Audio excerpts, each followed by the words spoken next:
Hello friends, అందరూ ఎలా ఉన్నారండి? బాగున్నారా? నేను కూడా చాలా బాగున్నాను. ఇక్కడ నేను మా అక్క అయితే కలిసి పిక్స్ దిగుతున్నాము.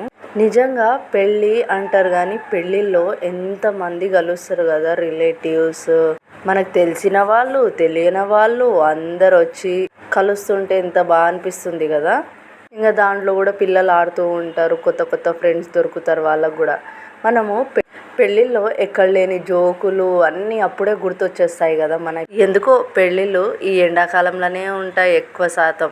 ఎండ అంటేనే అసలు ఎట్లుంటుంది, అసలు వేడిగా మనం ఎంతసేపు స్నానం చేసినా స్నానం చేయనట్టే ఉంటాము. ఆ పెళ్ళిలో ఇంకా పట్టు చీరలు, మా అక్క అన్నది పెళ్ళిళ్ళలో ఈ పట్టు చీరల కంటే నైటీలు ఉంటే ఎంత బాగుండేది కదా అని. ఎంతో తినేద్దామని పెట్టించుకుంటాము, కానీ కొంచెం కూడా తినలేము. ఆ ఎండకి, పిల్లల లొల్లికి ఏం తినబుద్ధి కాదు. అలా అని ఫుడ్ వేస్ట్ చేస్తామా? లేదు కదా. మీరు మాత్రం సబ్స్క్రైబ్ చేయడం మర్చిపోకండి. వెళ్ళొస్తా, బాయ్.